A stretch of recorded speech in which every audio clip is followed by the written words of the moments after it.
on this day, the 15th of March, 1939, Germans finally end Czechoslovakia. This came after a few years of dismemberment, intimidation, and of annexation. And the pretence ended on this day.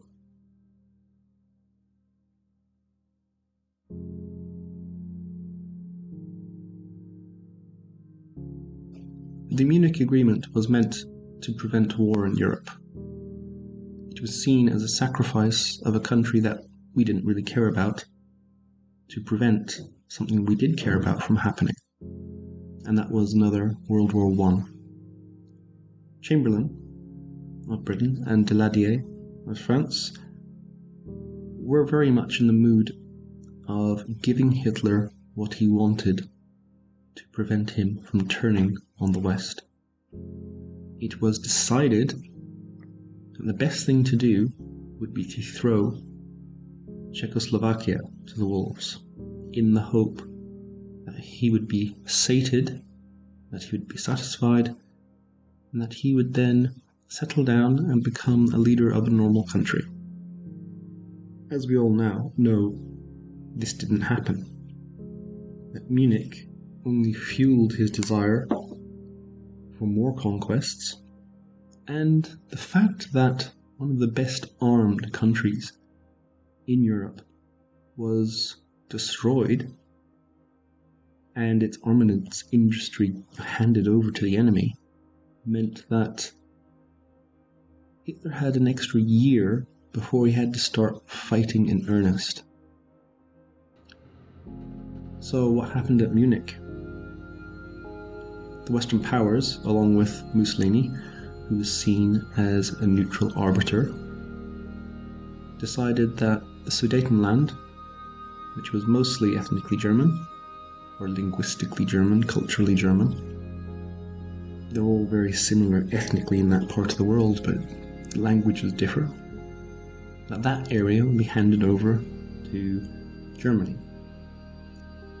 The Hungarians and the Poles were also looking for some gains as well. And when German troops marched in to the Sudetenland after the first Vienna Awards, in which Hungary gained parts of what is now Slovakia, they gained the right to Transcarpathia, which is now part of Ukraine, and Poland marched into Teschen, which had a large Polish minority. This left a rump Czechoslovakia. Czechoslovakia that was indefensible. One that had lost millions of its citizens, had lost some of its best industry, and amongst them the arms factory in Škoda. Beneš, the Czechoslovak president, resigned when he heard of the Munich Agreement. The Munich Agreement, even at the time, was condemned by many in the West, including a backbencher, old Winston Churchill. It was said by him at the time that we have chosen disgrace and we will get war. I'm paraphrasing. I think it might have been another word that he used, something along those lines. Turns out he was right. Hitler wouldn't stop at the Sudetenland.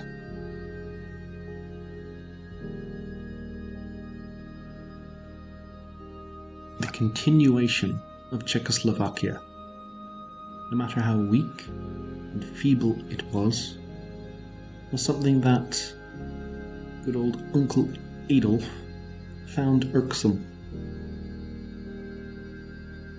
The new Czechoslovakia consisted of the Czech part, Transcarpathian part, and Slovakia. At first, Slovakia had no intention of leaving this new country. In fact, they made protests that they would remain part of Czechoslovakia.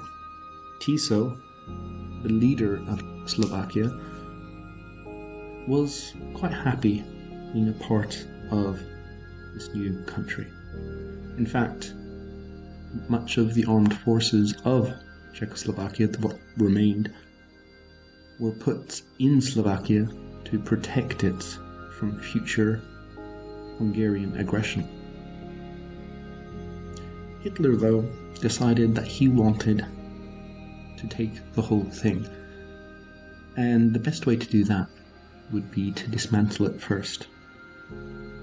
So Ribbentrop and others made attempts to convince Tiso and his government to declare independence. At first this didn't work, and so they started making veiled threats, saying that if Slovakia didn't become independent and seek German protection, then, well, they wouldn't be responsible for what would happen, implying that they wouldn't do anything if Hungary and Poland divided the country up between them. Eventually, this had a desired effect, and Tiso, after consulting with the Slovak parliament, decided that they needed to declare independence. They were given false information that the Hungarians were sending their armies towards Slovakia. They were told that the Poles were coming to grab parts that they believed belonged to them. So they believed the only way to continue would be to declare independence and seek German protection. And that's what they did on the 15th of March. Thus, all that was left now was Czech parts of Czechoslovakia, Moravia, and Bohemia.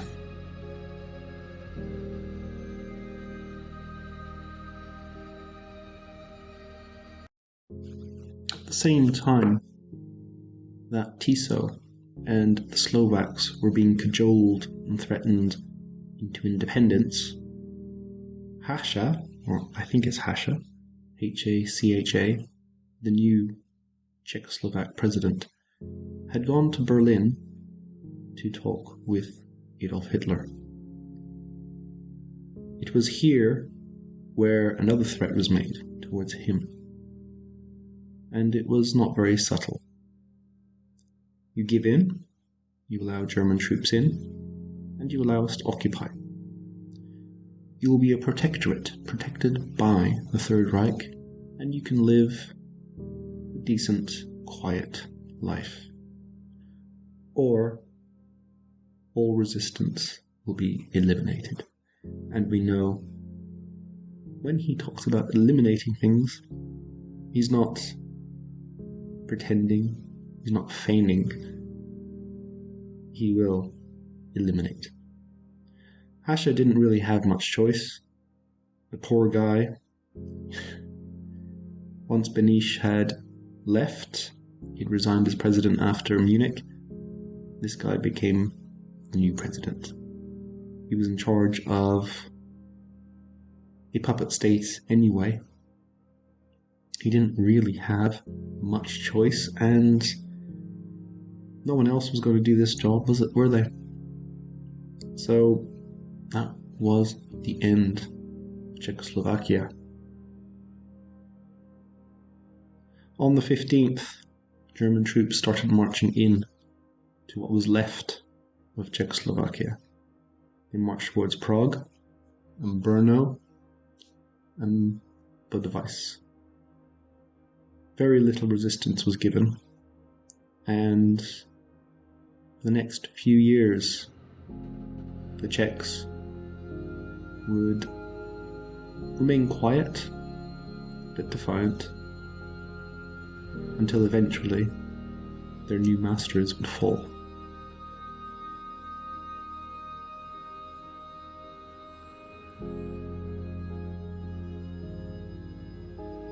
I always wonder what would have happened if instead of destroying the Austrian Empire in 1918-1919, the Allies had done what had traditionally been done and not destroy it.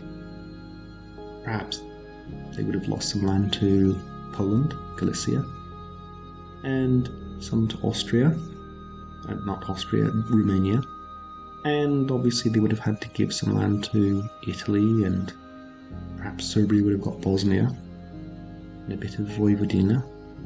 But what if they just kept the rest? So modern-day Czechoslovakia, Transcarpathia, Hungary, a part of Transylvania, the Hungarian part of Vojvodina, most of Croatia, Slovenia, and Austria itself. This would have been a relatively powerful state in Central Europe.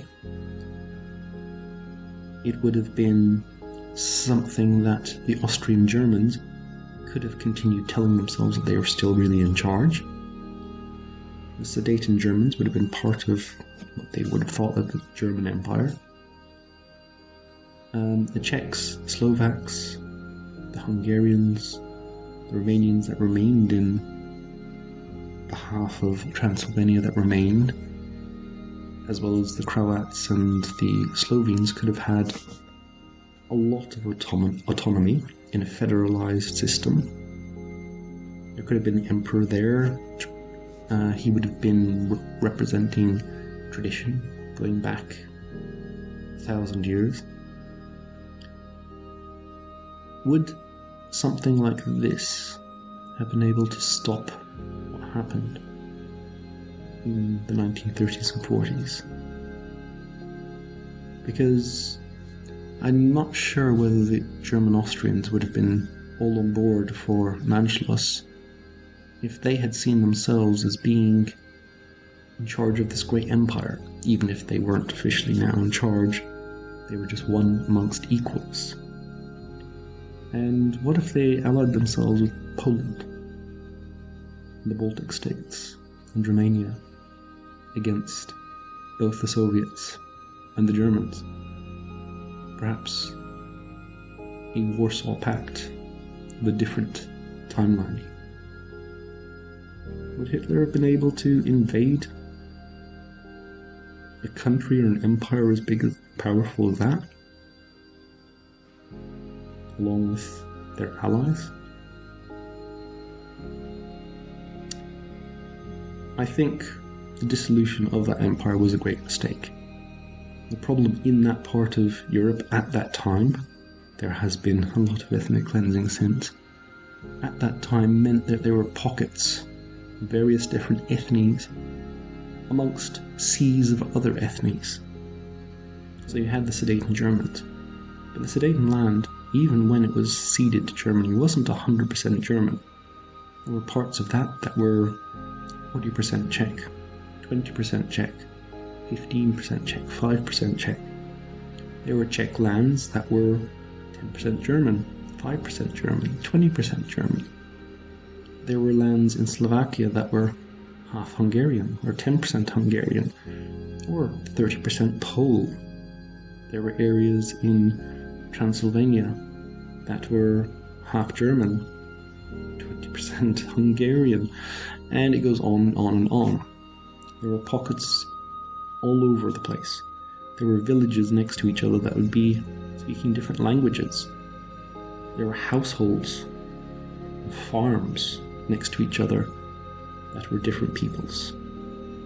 Trying to draw borders as they did inevitably caused chaos and bloodshed and more war, and dividing the thing created a lot of mini Austro-Hungarian empires, weaker and less able to stand up for themselves and fight an outside power. If Austria, a federalized Austria, maybe you could have called it the Danubian Federation as some were suggested, perhaps that would have been a smarter way to go about it, is instead of creating a patchwork of tiny, powerless, vulnerable countries. Even now, there's still problems emanating from the decisions made at Versailles. Yugoslavia is the most recent example, and even now that hasn't been completely solved. The Republika Srpska has been threatening now to leave Bosnia. The Croats and the Bosniaks at times can be at each other's throats. This still hasn't gone away. And what a certain German leader took advantage of in the 1930s, others can take advantage of now and in the future. But anyway, getting back to this subject, Czechoslovakia died for 6 years, only to be resurrected, this time at the cost of removing 3 million ethnic Germans in an act of ethnic cleansing that at the time no one really cared about because everyone hated the Germans then. But you have to ask, was it right? Was it good? Probably not. And again, this comes back to my question. Perhaps this Austrian entity or Danubian entity should have remained, should have continued. Perhaps that would have been a stabilizer in Central Europe. Anyway, if you like these videos, come back for more. Like, subscribe, and leave a comment.